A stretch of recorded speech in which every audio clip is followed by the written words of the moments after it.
Tunashukuru Mungu kwa sababu yeye ni mwema na ni mema yake ni ya upekee kwa siku ya leo katika kipindi yetu Monapele, wito wangu Mswahili.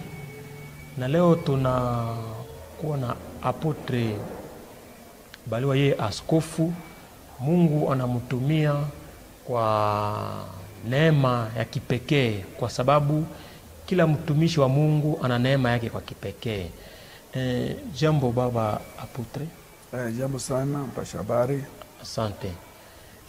Hivi mzee, utuelezee kwanza bilikuwa kuwaje, umetoka katika familia ya Kikristu au familia ya kipagani kisi wanazoea kuongea? Nashukuru sana mpasha habari. Kwanza kwa majina ni apotre Dr. Baliwa Nasor Alexandre. Ndio. Patriarche. Ninakuwa askofu mkuu wa kanisa Centre de Réveil Spirituel Ceres, inayopatikana mjini Butembo kwenye quartier Vungi, pembeni na kilalo ya Bademobe na miti ya Paluku Deni. Ndio. Na kweli mimi ni mtumishi wa Mungu kulingana na mwito niliopata kutoka Mwenyezi Mungu. Kuhusu jamaa langu, wazazi wangu kabisa hawakukuwa wa Kristo, hawakukuwa wokovu, wenyewe wanaokoka. Baba yangu kama vile mama yangu, baba yangu alikuwa askari na hakukuwa na mjua Mungu, hata mama yangu. Lakini nashukuru wakati mimi nilianza kufanya utumishi, na wao kabla wajafariki walimjua Kristo. Hivi nimetoka katika nyumba ama wazazi wasiokuwa waamini, lakini niliweza kusukuma sana na tati yangu grand-mère mzala baba. Ndio. Huyo grand-mère mzala baba alikuwa nyumbani kwetu, na yeye alikuwa ameokoka Mkristo kabisa wa kanisa kwa hiyo wakati ya Sepeza, leo Sepak. Na yeye alikuwa Mkristo sana, na ni yeye mwenye aliniambukiza kwa kuwa ananichukua kila asubuhi kwa ibada za asubuhi za mapambazuko nikiwa mtoto mdogo. Na tukaendelea hivyo mpaka na mimi nikakubali Yesu Kristo, na wakati nilikuwa na miaka 12 nikapata neema, nikabatizwa sasa kwenye kanisa la Sepak Sepiza kwa ile wakati. Na hapo ndio maisha yangu ya Ukristo ilianzia hapo kabisa. Sasa wazazi wangali hayo walishatangulia? Wazazi wamekisha kutangulia. Baba na mama wametangulia tayari. Lakini nilishukuru kwa sababu mama yangu aliokoka na hata akabatizwa, na mimi nikiona nikiwa mtumishi. Na mzee wangu kabla hajafariki naye alirudilia Mungu kwa kanisa, na yeye alikwenda sasa ukanisa la Katoliki. Miaka yote alikuwa haingia hata ukanisa moja, lakini akaingia kumkubali Yesu. Nani alianja tuseme kutangulia kuokoka katikati ya jamaa? Katika nyumba yetu ni mimi nitangulia kuokoka. Mimi ndio niokoka wa kwanza. Nyumbani mwetu walituzaa watoto 10. Watoto 10, na mimi ni mtoto wa pili katika jamaa, na mimi ndio nitangulia kuokoka. Lakini nashukuru Mungu kwa sababu wa ndugu zangu zote Mungu alitupatia neema hiyo. Omwe 80% wameokoka kabisa. Nyumba yetu wameokoka, na wengi wamekuwa watumishi wa Mungu na wajakazi wa Mungu katika nyumba yetu. Na ni kwa sababu wakati niliokoka na nilipoanza kutumika, wote jamaa ilikuja kwangu. Tuseme wa ndugu zangu wote walipita mikononi mwangu, na kwa sababu nilikuwa ndio waliokokea sasa wote.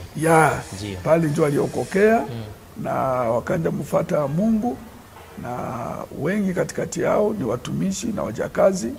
Ni wachache tu wenye bado hawajakamilika katika wokovu. Sasa mzee, Hii sasa wito hii apele ilikuwaje sasa katika wokovu? Mwito unajua, mimi nilipookoka na kuanza ukomaa kwa kanisa, nikakuwa mwalimu wa École de Dimanche na walikuwa natufunza mimi. Kwa hiyo wakati nilikuwa kwa kijiji ya Sepeza Masepake Virunga. Ndio. Na tulikuwa na mtumishi huyu, ndio baba yetu wa kiroho Reverend Katabazi, na ni alikuwa directeur wa École biblique ya Sepake pale Goma, na huyu alituforme sana, alitufunza na kututengeneza, na akatoa. Inaweza kwa miaka gani hivi? Pale ilikuwa mwane bane 75 bane 75 effectivement. Kwa sababu nilibatizwa mu 72 na sasa nikakuwa nimemaliza. Sasa tukaanza sasa pale na wako secondaire, wakaanza kutufunza maneno ya utumishi dans les années 75 pale. Hapo na inakuwa na Kenza. Sasa tukaanza kutufunza utumishi, nikawa mwalimu wa École de Dimanche. Pre wakatufunza, tukakuwa wa evangeliste na tukaendelea. Alafu sasa kwa hapo ndio mwito ilianza kwanza kumtumikia Mungu kupitia kwanza uinjilisti. Walituforme pale kwa kanisa la Mungu Goma Sepak, na wakaanza kuwa na tutumatuma après formation ile, kututuma huko na kule kuma barabara, kuma basi kwa masoko, kwa mahali mbalimbali kwenda kufundisha, kutangaza habari njema. Hiyo ndio ilikuwa formation yetu. Sisi hatukuwa na formation ya kutumikia mukanisa, hapana. Sisi tulikuwa nje sana, wanatutuma tunatumikia nje. Na hapo mwito hiyo kaendelea, na baadaye wakatuombea kwa wa evangelist. Hapo wainiombea Goma. Pale ilikuwa mu année 1982 wakaniombea kama vile evangelist pale kwa kanisa la Mungu la Goma. Lakini nikiwa kwa kijiji la Virunga, na tangia hapo nikaanza sasa kumtumikia Mungu. Na kwa sababu nilikuwa nikitumikia Mungu pia na nikifanya kazi ya mikono. Hapo nilikuwa nikitumika kwenye bank du Peuple. Na hapo sasa nikatumika, na baadaye mu 85 wakanituma, wakanimite hapa Butembo kuja kwa kufungua hiyo bank yetu ya Bank du Peuple. Sikirsali ya Butembo. Na nikakuwa rekomande kwa kanisa la Butembo, Sepake Butembo. Na ingali pale Kavitero. Hapo Kavitero, na ni hapo tulikuwa sasa kuanza kufanya kazi ya Mungu hapo. Na baadaye kwa pale ukanisa wakaniombea kukuwa diacre pale ukanisa ya Sepake Kavitero. Ulitoka Goma uko evangeliste. Walikuombea sawa evangeliste. Ndio. Ukishafika Butembo wanakuombea sawa diacre. Diacre sasa. Kaniombea kama diacre Butembo pale. Na ni hapo tulianza kutumika na kufanya kazi ya Mungu miaka yote hiyo. Mpaka wakati Bwana sasa alikiwa kutuita kuingia katika mwito ya hii katika huduma ya mouvement de réveil Kristo tunaitaka. Ni hapo sasa hiyo tulitokea kwa kanisa letu mama la Sepak, na baada ya pale ndio tulianza sasa kutumika katika mwito nye Mungu alituitia tena kwa sehemu ya makanisa ya uamsho. Sasa ulihakikishaka namuna gani kwamba umeitiwa kutumikia Mungu? Unajua wakati nilianza kwanza kwa sababu na wale kuna tusaidia kufanya usafi kanisani, kuna tumikia Mungu. Ndio. Sasa iko kiwango ingine ya kutumikia Mungu. Sasa Mungu kuniita sasa kwa kumtumikia kama kwa temple leo hii. Yaani sana kunipatia uongozi na mzigo ilianzaje. Sasa hapo kuanza kutumikia Mungu sasa kwa nivyo tunafika kwa leo. Ni kupitia mwito yenye Mungu kabisa aliniita kwa hali ya kipekee. Hiyo ilikuwa mwito ya kipekee. Unajua katika mwito kuna aina mbalimbali ya mwito, ya mapele. Lakini mwito tunaifunga katika mbili. Kuna kuwa mwito ile tunaita appel general au mwito ya watu wote na ya kwa jumla. Hii ni mwito ya wokovu. Na kuna kuwa mwito ya kipekee, appel specifique. Hii Mungu anaita mtu kwa ajili ya sababu fulani, kwa ajili ya shabaha fulani. Specifique na mpatia na objectif na kazi yataenda kutenda. Sasa hii mwito yenye Mungu ameniita sasa kwa kumtumikia sasa kabisa, nilipata kupitia sauti.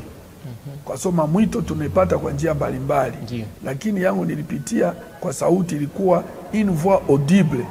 Mimi nasikia kwa masikio. Na tulikuwa na mkutano mmoja hapo kwa Sepak.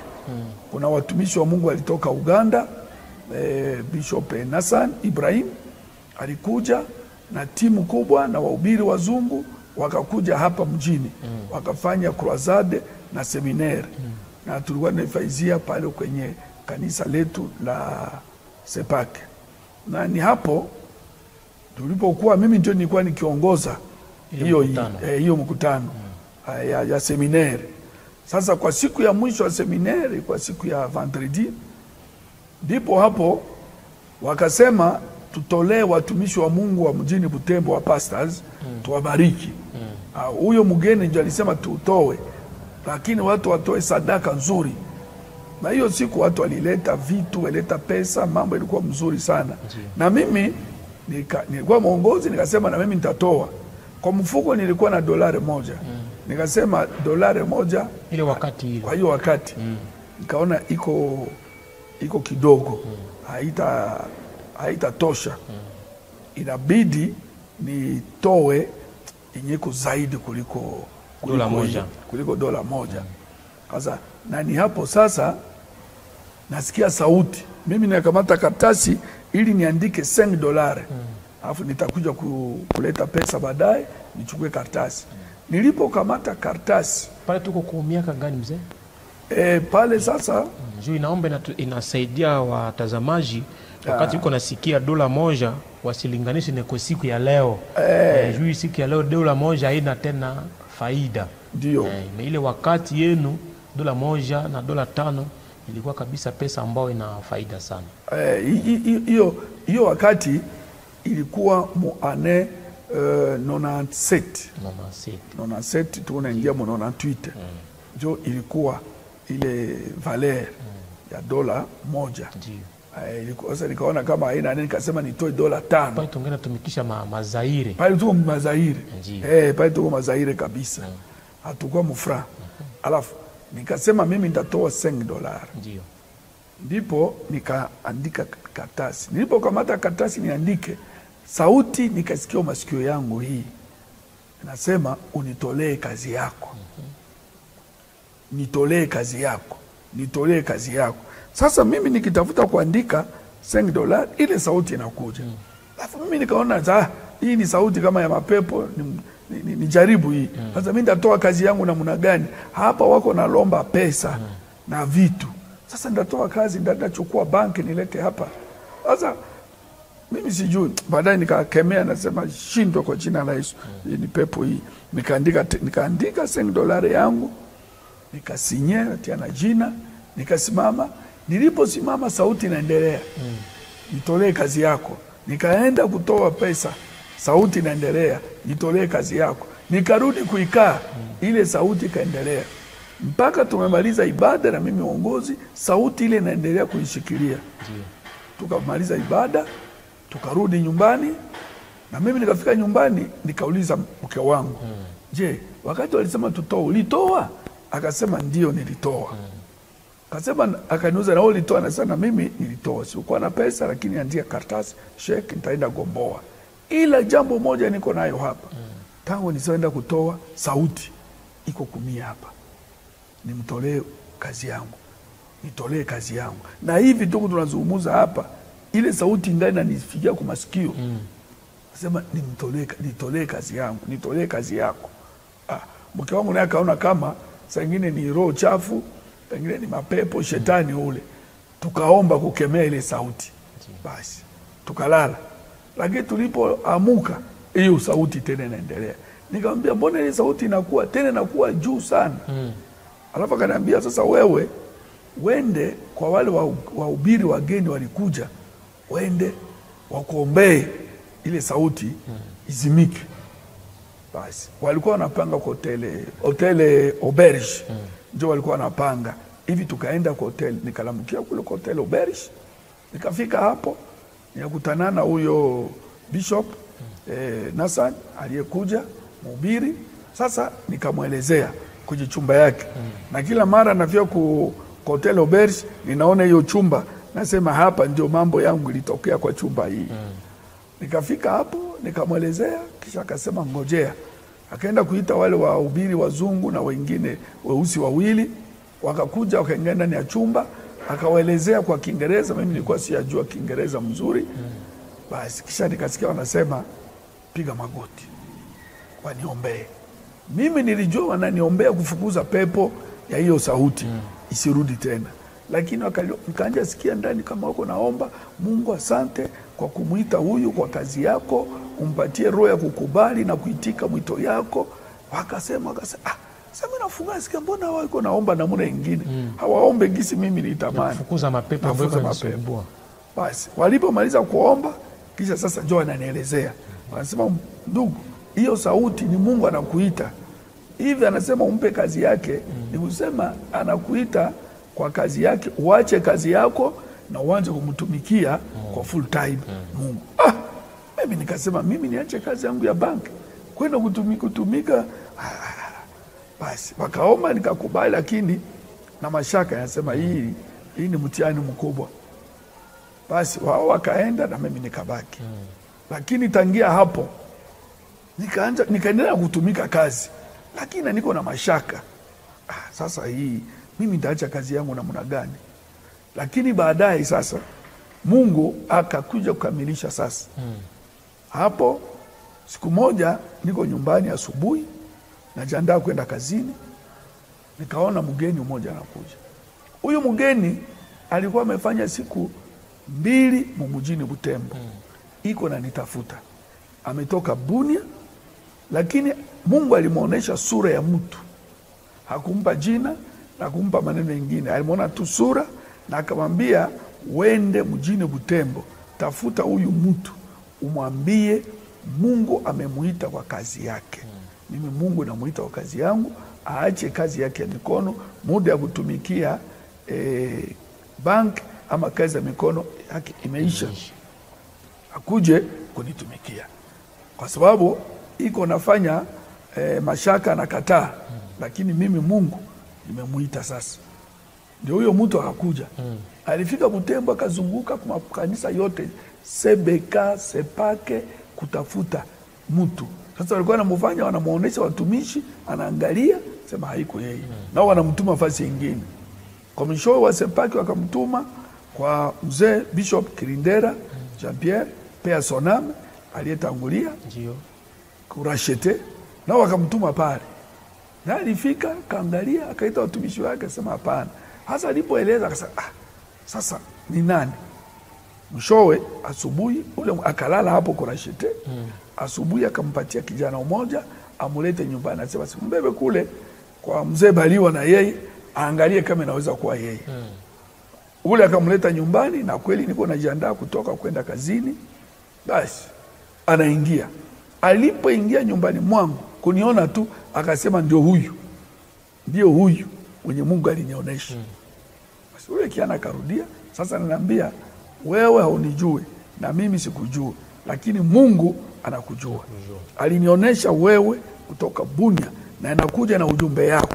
Na ujumbe ndio hii. Mungu anasema muda yako ya kutumika imeisha. Ameisha kukuambia umkuje kutumika kwake. Na hapo mimi nakuja kukuambia nimemaliza ujumbe yangu, natoka Bunia na narudi.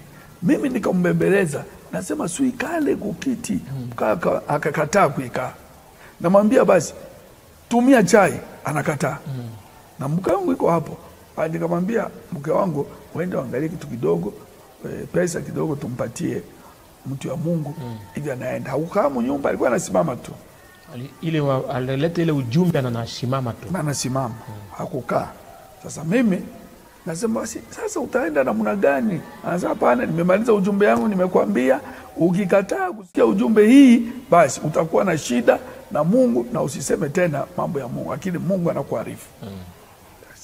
Muda mama alienda kutafuta pesa, yeye anaanza kutoka kwenda. Basi mimi nilikuwa na viatu, nilikuwa natafuta kuvaa. Nikasema utatoka kwenda namna gani? Nikachukua viatu na sasa mtu wa Mungu, chukua basi hii viatu, haupendi kaa uende. Akachukua viatu. Alikuwa kiumbe ya mwanamke au mwanaume? Hapana, alikuwa mwanaume. Mwanaume baba kabisa, mtu mzima. Akachukua, akatoka, akaenda. Mke wangu kutoka kwa chumba na pesa, nasema sasa mtu sanishaenda. Anasema anaenda namna gani? Anasema amekataa kukaa na ametoka. Nimemtetea tu viatu, anaenda nayo. Mama anasema tumwangalie kwanza. Tunatoka nje, tunaangalia shoto kuume, atujue kama alipita wapi. Mtu tukamkosa. Ndipo tukaanza kuuliza. Kaenda kwa mzee Krindera, tukamwelezea. Huyu mtu unamjua, mfahamu? Alifika tu hapa nini? Nini? Nikampatia ujumbe alinipatia. Na jina yake mkuuliza, atatukuuliza jina. Tukaenda kusepaki. Tuanze tafuta kama tunaweza kupata jina au adrese yake. Hakuna. Kote alikuwa anapita, Mungu kama alifanya namna gani, hakuna mtu alikuwa anauliza jina lake. Walikuwa anamchunga, analala, kesho tena aenda fasi nyingine. Basi tangia hapo ndio roho yangu nayo ikabadilika. Kuanza kusikia sasa mwito ya kufanya kazi ya Mungu kwa temple bila kazi zingine zote. Ni hapo sasa ikanisukuma, lakini kwa niko natumika kazi ya bank, lakini ile tena besoin shauku ya kazi ikaanja punguka. Nikaanja sikia sasa msukumo sana kwa kazi ya Mungu. Wakati mingi naenda kwa kazi, kwa sababu nilikuwa kiongozi, nikifungua bank, baadaye natoka na mimi nakuja kwa maombi. Tukimaliza maombi ndio naenda kwa kazi. Kwa hivyo. Wakati mwingine nachelewa, naanza kwa maombi. Wakati mwingine namaliza nasukuma watu ya kazi wa nani, kwa sababu mimi nilikuwa John Shera. Naambia watu malize kazi mbio ili niende kanisani. Na mwishowe wakati ilifika muda wa Bwana, basi nikasikia ndani yangu niandike barua ya kuacha kazi. Lakini kabla ya hilo nikaambia mke wangu, nasema mama, kwa muda tunafikia, basi nasikia niache kazi sasa na niende kazi ya Mungu. Na yeye akasema basi unafanya mzuri. Mimi nilikuwa nimeanza sikia ile kitu ndani yangu, lakini namuna kukuambia ndio nilikuwa naogopa. Nasema hautaitika ama unaweza ukatomboke. Lakini kama naona isikia vile, mimi sina shida yoyote, ninakubali, ninaona ni wakati wa Bwana. Basi ni hapo mimi nikakamata barua nikaandika. Hapo ilikuwa kunaona tweet. Pale ungali tu kusepake? Pale sio tena kusepake. Kusepake tulitoka mapema. Hapo sikuzungumuza ile gisi tulitoka kusepake. Kwa sababu hapo sasa nikaandika barua yangu kwa kuweza kuachana na nini na kazi. Kiongozi wangu Jera wangu akukubali, akasema haiwezekani. Na mimi nikasema mimi naenda kufanya kazi ya Bwana. Mwishowe akaelewa. Sasa baba askofu, mkutano iliandaliwa na watu ya Sepake. Yeye waleta wahubiri kutoka Uganda. Hivyo? Sasa wakati nyewe unakia kubali mwito au apele ya Mwenyezi Mungu, hauko tena kusepake. Nini ilipitikana hapo katikati? Okay. Sasa hapo unajua hiyo wakati tu kusepake. Nasema hii mkutano ilikuwa very fenonanseti. Fenonanseti.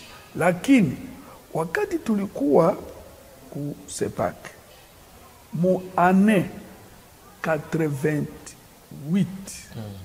mwaka 88.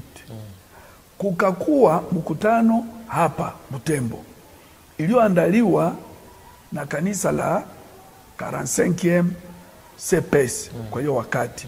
Leo ni 45e CEP. Wao walikuwa Beni, lakini walikuwa hawana kanisa hapa Butembo. Sasa walikuwa kanisa la SSC.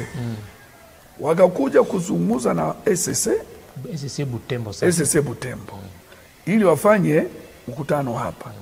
SSC Butembo ikawakubalia, lakini wao wakuwa na parosi hapa. Hivi anakuja kutumika na SSC Butembo. Sasa wakati mkutano inaenda kuanza, ile mkutano wakati itaenda kuanza 2 jours kama 2 ou 3 jours avant mkutano ianze, SSC ikasema haita shiriki tena kwa hiyo mkutano. Na wale walishajiandaa kukuja wakajitosha ndani ya mkutano hiyo ya hiyo mkutano. Sasa ikabaki CPS Beni yenye haiko Butembo wafanye mkutano. Walishatayarisha jukwaa, walishafanya vitu yote, kila kitu yote sawa, bageni wamefika tayari. Ilikuwa mhubiri Bishop Pastor Reverend Balinda. Huyo ndio alikuwa amekuja. Pamoja na mzungu moja Dr. Sketch kutoka Amerika. Walikuja na kwaya, walikuja na wa evangeliste, na ilikuwa timu kubwa sana. Wakakuja kutoka Kampala. Ile kwaya itoka Amerika nayo? Hapana, itoka Kampala. Itoka Kampala. Wakakuja hapa. Sasa mimi kwa hiyo wakati nilikuwa ninapanga hapa banki na nikamatia nyumba hapa ku des Écoles numero 4. Ndio nilikuwa napanga. Na sasa nyuma ya nyumba yetu Makasi ya nyumba yangu hiyo kulikuwa nyumba ingine ya mama mmoja, ya baba mmoja, jirani mfanya biashara. Sasa mke wake alikuwa Mkristo na alikuwa anafahamiana na mwingine mtumishi Pastor Muito kutoka Beni. Huyo alikuwa wa Kristo, lakini mbele alikuwa ku CPS. Akahamia hapa Butembo. Sasa hakuna kanisa ya mwisho kwa hiyo wakati. Sasa alikuwa pale kwa huyo mama ni dada yake, na tukaanza kuzoeana tu wavaze wa jirani tu. Tunazoeana. Sasa wakati ile mkutano itakuja, watu SSC nasema hapana, hautashiriki tena nyinyi katika ile mkutano. Wao walikuwa namjua Pastor Muhindo. Wakamwambia Muhindo, angalia mambo inatushika, wao tusaidie. Na huyo Pastor Muhindo ndio alijengaka jukwaa hapo ku Stade Matokeo yenye mkutano ilifanyika niaka. Akasema basi utusaidie. Na huyo akakuja kuniona. Na akaniambia, sasa unaona hao watu wanakuwa na shida, tupime kuangalia namna kuwasaidia kwa kazi. Pale niyo kwa Sepak. Kwa sababu Sepak nayo haingeweza kwa sababu nayo ni SSC. Haikuweza kushiriki kwa mkutano. Basi sasa sisi tukakuwa na shiriki kama kwa upekee individuellement. Sasa na hiyo wakati tunatumika tu wakati tukitoa kazi tunaenda kwa kusaidiana. Sasa mkutano ikaanza vizuri na mkutano ikaendelea, mkutano ikaisha. Ilikuwa mkutano ya nguvu, miujiza, ilitembea nguvu za Mungu. Watu waliokoka wengi sana. Sasa baada ya mkutano kumalizika, watu wameokoka. Watu wataenda wapi? Wataenda kanisa gani? Hakuna. Basi sasa wakasema hata watajichagulia wenyewe, lakini wapate hata mafundisho ya siku moja, siku mbili ya fermisema, ya wokovu. Ndio wakakamata huyo Pastor Muhindo mgeni na Butembo, wakamsimamisha wa mkutano. Wakasema watu wote waliookoka kwenye mkutano wote hii wiki mzima tunawaacha kwa mikono ya Pastor Muhindo. Atakuwa na nyinyi, atawafermir na kuwaongoza ili mchague kanisa kila moja kwenye ataenda. Ye Pastor Muhindo angali hapa Butembo anaisha safiri? Alicharudia Beni tena. Yuko Beni. Kazi ya Bwana au? Ndio kazi ya Bwana wa Kristo. Ndio. Alafu hapo yeye wakamtia mzigo. Wale wanaenda wakasema tutakutana siku gani? Wakasema sasa tutakutana kama siku ya pili hivi, sio vizuri. Kwa stade matokeo. Kwenye mkutano ilikuwa. Kwa sababu kazi zilikuwa pale za kubomoa jukwaa na kuandaa vitu, yeye abakie kuna tengeneza. Wale ile mande lendi waliendaka. Wageni wakarudia lendi.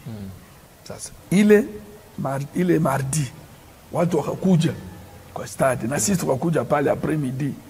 Tukaanza kuzungumza nao, wamekubali Yesu, tukawaambia juu ya 4 lois spirituelles. Baadaye tena tukasema inabidi siku nyingine. Tukakamata siku nyingine kwa kama siku ya 4. Tukakutanana nao pale. Ndio. Lakini tulipoona hiyo kustadi tu, wale watu walikuwa na shauku. Wakakuwa kabisa na msukumo. Tukasema sasa tutaomba wakata tamaa. Hawakata tamaa.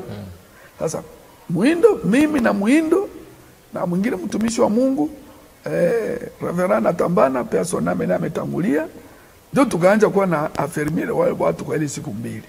Sasa tuliona wanakuwa na ile shauku bidii. Sasa watu waacha wapi?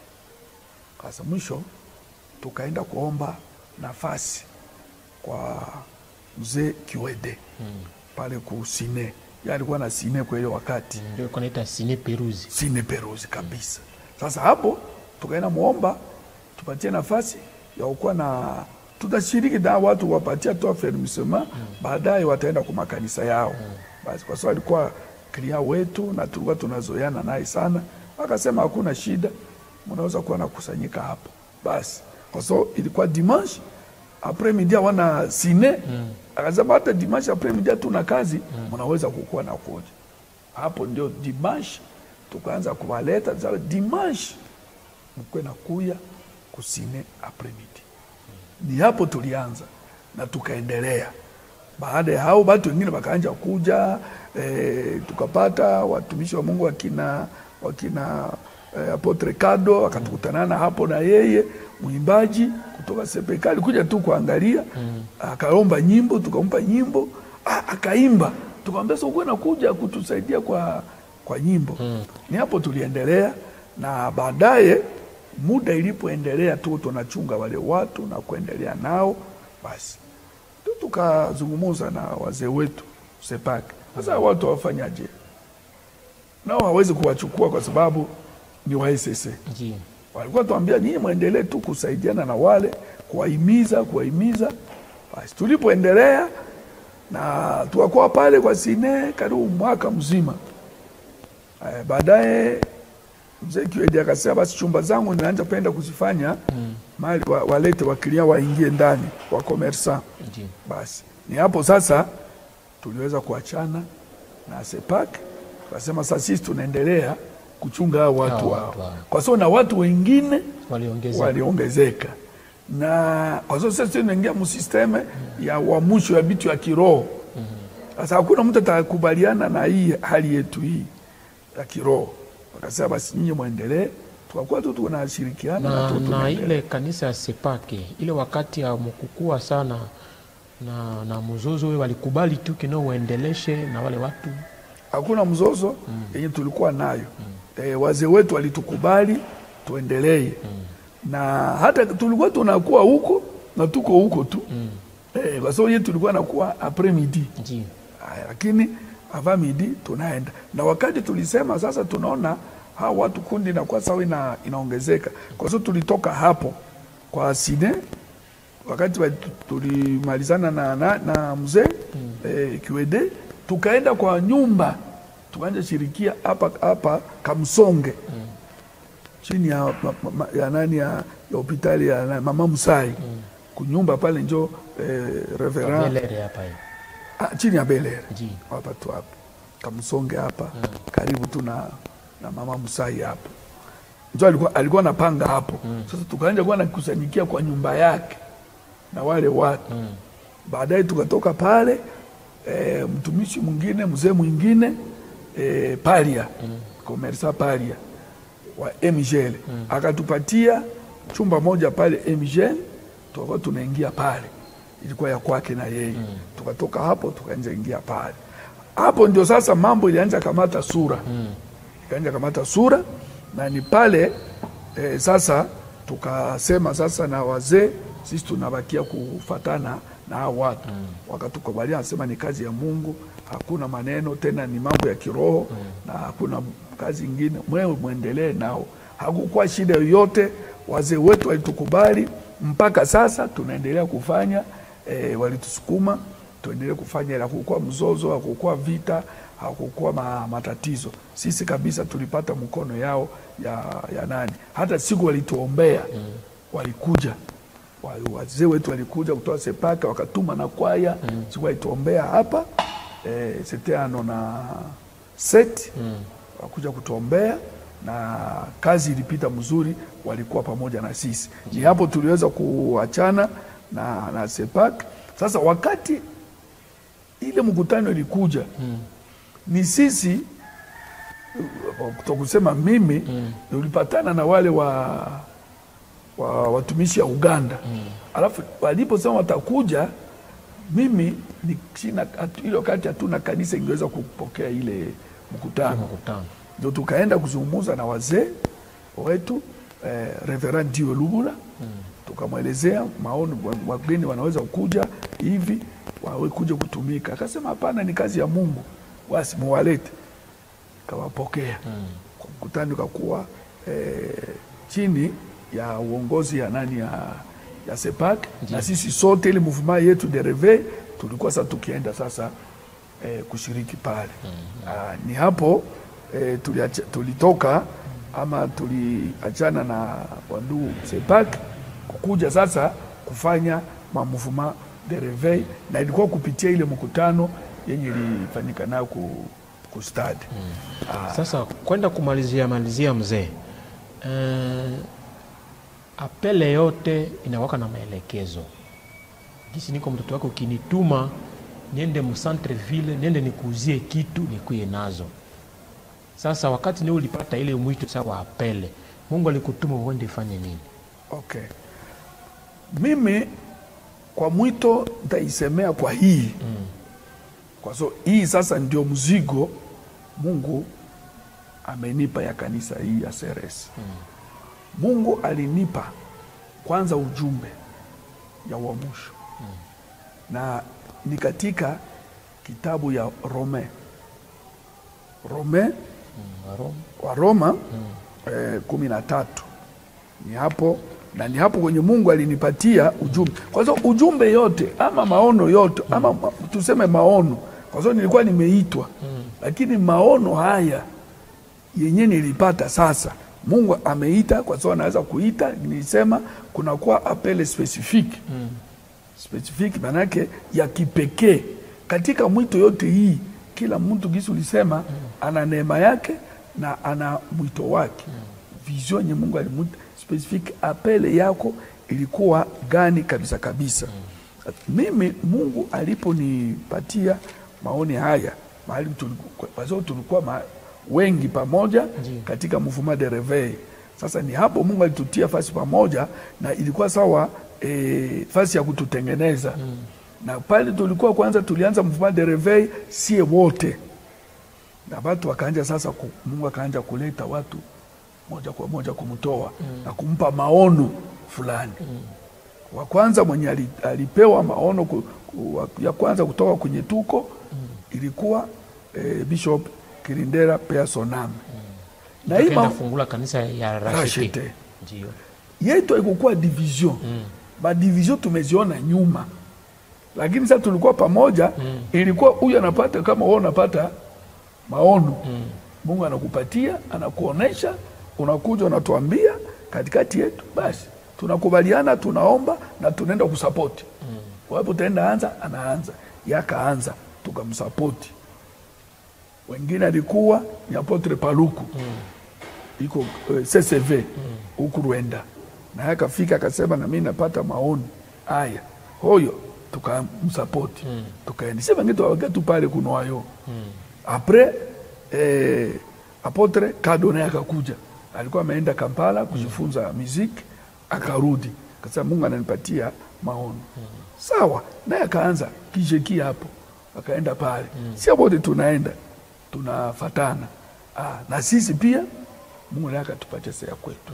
Mimi nikapata na wengine wakaendelea. Na sisi kapata sasa hii ya CRS. Na mimi maono ile tupata mnona 94. Neno 94. Kapata maono na kitabu yenye Mungu maono yenyewe ilikuwa katika kitabu hii ya Waroma hii.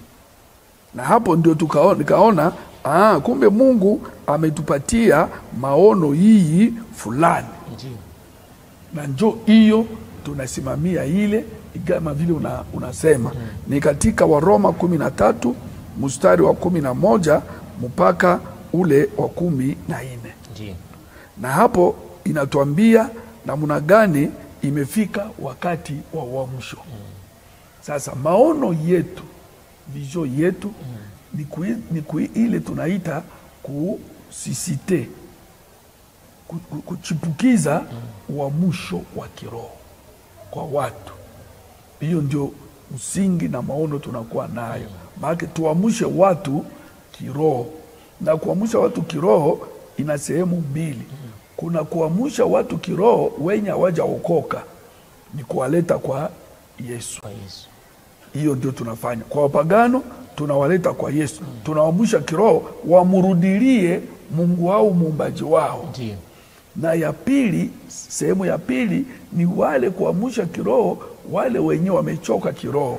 Alikuwa ameokoka, ni Mkristo, amerudia nyuma, amechoka juu ya hii na hii na hii na hii. Sasa tunamwendea tena na neno la Mungu, tunamuhimiza, tunamwamsha kiroho. Alors, sasa hiyo maana yake tunasisite le réveil spirituel na tunatayarisha watu kwa kurudi kwa Yesu Kristo. C'est ça notre vision. Baki sisi tunafanya hiyo, tunakuwa na strategy namuna tunafanya sasa kwa kuweza kutimiza ile maono, lakini maono yetu ni ile kuleta kusisite le réveil spirituel ndani ya watu na kutayarisha kanisa ya Mungu kwa kurudi kwa Yesu Kristo. Sasa kanisa ya CRS iko kutoka kumuji Butembo au namna gani? Kanisa la CRS ilianza katika mwaka wa 1995 le 1er janvier. Le 1er janvier 1995. Le 1er janvier 1995 ni hapo tulianza kanisa la CRS. Na kanisa la CRS haiko Butembo tu. Ilianza Butembo ndio, lakini inapanuka na inaendelea mahali pengine. Katika Kongo tuko mahali pengi. Na pia katika nchi ya Kongo, Uganda tuko pia. Na tuko katika Kongo na katika Uganda. Katika Kongo katika mavile mbalimbali CRS iko. Kongo tuko na makanisa ngapi niko katika Kongo? Kongo tuko na kanisa 13. Na yenye iko nje ya iko nje ya inji? Yenye ko nje ya inchi iko 2 katika nchi ya Uganda. Yani tuko Kinshasa, tuko Goma, tuko Bukavu, tuko Beni, tuko Kasindi, tuko Byambwe, tuko Samali. Makao makuu sasa ya CRS ni hapa sasa. Makao makuu ni hapa. Hapa ndio maana tunaita hapa Cathedral Shekina.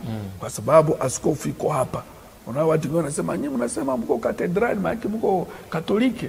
Mnakuwa Katoliki, Cathedral ni ya Wakatoliki. Hapana. Cathedras maana yake mahali kwenye askofu yuko anakaa. Mahali kwenye kiti ya askofu iko mahali makuu mahali makuu ya askofu, makao makuu ya askofu. Hiyo kanisa kwenye askofu anaingia kwenye anakaa wanaita Cathedral. Haiko tu ya Katoliki tu, hapana.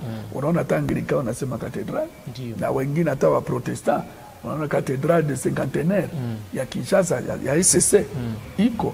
Yaani pale ndio kwenye askofu iko le president national wa SSC. Na sisi hapa ndio makao makuu yetu, ndio maana tunaita Cathedral Shekina, na inatoka hapa. Kanisa ilianza Butembo na makao makubwa Butembo na inaenda mahali pengine, ila watu wanasemaka sasa ilianzia Butembo hii ya hapa Butembo. Kanisa yote na hata wa Roma ya Katoliki nao ilianza tu Roma, nao ni Roma mjini Roma pale, watasema hii ni wa Roma na ingine. Na sisi pia tunafanya hapa, sisi wenyeji les autochtones tunafanya na tunaisambaza mahali pote, mwito yetu iende katika ulimwengu wote mzima. Ndio. Sasa kumalizilia mzee, unaweza kuwa na ujumbe gani kwa wengine watumishi au watu wa Mungu ambao anasikia ile apele, ile wito, na anakataa saa zingine kutambua ubie kutumikia Mungu, anakuwa saa yona gisi yona likwepaka mwito wa Mungu? Ndio, unajua mwito wa Mungu ni tofauti na mwito ya mtu. Kuitwa na mtu inaleta nguvu kwa sababu unaona mwenye anakuita. Lakini mwito wa Mungu hauone mwenye anakuita, haumuone, lakini ni mwito. Sasa mtu anaogopa, eske ni kweli? Kuna kuwa mashaka. Na ndio tunaita maadui ya mwito. Kuko wa kwanza ni mashaka. Eske kweli Mungu ananiita? Iko wapi kwanza haonekane? Eske watu watasema, na ukiambia mtu Mungu ameniita, hata Mungu anaweza kuita, ulimuona wapi, ulimsikia wapi? Inaleta woga. Lakini Mungu anaita watu wake kwa sababu anapenda tumike na watu. Na anaita vyombo vyake. Kama Yesu aliita watu, na watu wote wanaita watu, na Mungu anaita watu ili wafanye kazi yake. Lakini kuna kuwa woga kwa sababu mtu hajue kesho yake. Hajue kesho, sasa mimi naingia mwa hivi, kesho yangu namna gani? Ninaenda wapi? Nitafikia wapi? Kuna nini kule mbele? Inaleta woga. Lakini kitu ningeambia watumishi na watu wengine wanaweza pata mwito wa Mungu, jambo la kwanza, uliza Mungu kama kweli kweli akuhakikishie kama ni yeye alikuita. Kwa sababu mimi nilipokubali na kuona na alama kusema Mungu ameniita, sikuweza kuchelewa tena, nikaacha kazi. Na kwa sababu ilikuwa mwito wa Mungu, mimi siteseke na silie na sijute kwa nini niliacha kazi. Hapana, ninaona kweli ilikuwa mwito wa Mungu, ilikuwa vizuri mimi kuitikia hiyo mwito. Kuacha kazi ya benki sio mzaa. Tena ulikuwa mwongozi ku benki. Hiyo kila watu wote Butembo hapa ni vizuri kwa sababu ni Butembo, watu wanajua. Watu wote waliniita mwenda wazimu. Nimekuwa kichai, nimekuwa mwenda wazimu, hawakonielewa. Watu wanasema unaona ukishafuata maneno ya Mungu na kuwa mwenda wazimu. Hapana, hakuna mwenda wazimu, lakini kwa sababu ni mwito, watu waone unaenda wapi. Mtu akikuita uende kumulimia shamba, sana amekuona wewe na anajua utamlipa na unaona shamba. Lakini hii Mungu anakuita uende mtumikie. Je, wapi kuna nini? Alafu kwa wale wote nawaambia, kama Mungu alikuita vizuri na Mungu anakuhakikishia, usiogope. Ila tu angalisho ni hii, usiende kufanya kazi ya Mungu na ukuitwa. Hiyo ni hatari sana. Usijiingize ndani ya kazi ya Mungu na kukuita. Mungu hata kujua, hata uitumike, hawezi kukua na wewe. Ni sawa gisi uko na kampuni yako pale. Sasa mtu anasema mimi na mimi nakuwa mfanyakazi kwenye radio, tuambiane. Wewe hukumuita, hukumwangaje. Kisha mwisho wa mwezi anasema ukuje unilipe. Si nilikuwa nafanya kampanye huku juu ya radio. Sasa ulifanya kama mimi sikukuita. Hii kama Mungu akukuita, mtu yote anayenisikia, kama Mungu akukuita na huna uhakika ya hiyo mwito, acha. Fanya kazi nyingine, kazi ziko mingi. Usijitie ndani ya kazi ya Mungu na kukuita, utajitesa sana na hutafanya kazi ya Mungu kwa ukweli. Pale hautakuwa digne de votre appel. Utaanza fanya sasa marupurupu, vitu vingine, kwa sababu Mungu haiko pamoja na wewe. Lakini wote walioitwa na Mungu na wakaitikia mwito ya Mungu na mwito nyoka kwa mzuri, Mungu anafanya pamoja nao na wanatumika kazi ya Mungu kulingana na hiyo mwito. Lakini kama Mungu alikuita, usiogope, fanya kazi ya Mungu, kwa sababu hakuna mwingine ataifanya.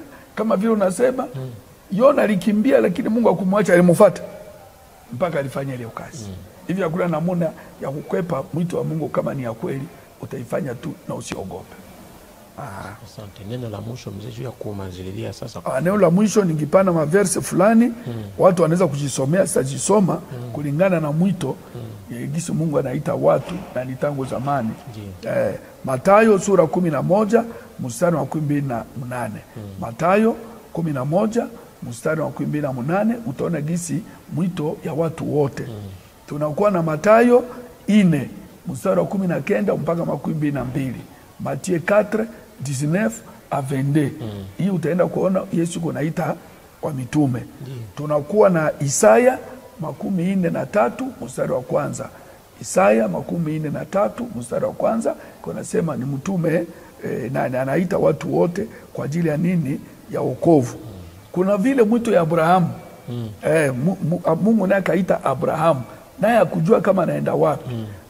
Ile utaipata katika Mwanzo 12 mstari wa kwanza mpaka wa 3. Mwanzo Genese 12 1 à 3 na ingine ni Exode 3 à 10. Mwito ya Musa Kutoka 3:10. Kutoka 3:10, Exode 3:10. Hivi basi mwito Mungu akikuita ni sharti uitikie. Usipoitikia atakutafuta kwa njia yoyote tu. Lakini kama Mungu akukuita usijitie ndani ya kazi yenye kukuita. Hiyo ndio tungisema kwa machache, lakini Biblia inatuambia katika Waefeso 4:1, Waefeso 4:1, tutembee vizuri kulingana na mwito wetu. Marcher d'une manière digne de l'appel yenye ulipata. Ukiitwa tembea vizuri kulingana na ile mwito wako, ukitimiza mapenzi ya Mungu, ukikuwa mwenye haki, acha marupurupu kudanganya watu kwenda hivi na hivi, haitakuwa mzuri. Ndio. Sasa kwa watazamaji wetu wa nyumba litufuata njiani, kama unaweza rudia tena majina yako. Asante. Kwa majina ni Apotre Dr. Baliwa Nasor Alexandre, patriarche, na kuwa askofu mkuu wa kanisa la Ceres inayopatikana mjini Butembo karibu na kilalo Pont de Mobe na miti ya Paluku Deni. Na mtu akitafuta kutupata kwa ngambo ya simu ni ku numero 09 95 619 041 09 95 619 041 na atatupata. Asante sana. Nashukuru sana mpasha habari. Ndio. Watazamaji wa television tuambiane pia na Butembo Gospel, tunashukuru kufika mwisho ya kipindi yetu Mwanapele au mkiswahili mto yangu. Tutaonana baadaye. Uniite kwa jina la Papili Sangi. Kwa neema ya Mungu tuko pamoja, tutaonana tena. Asante.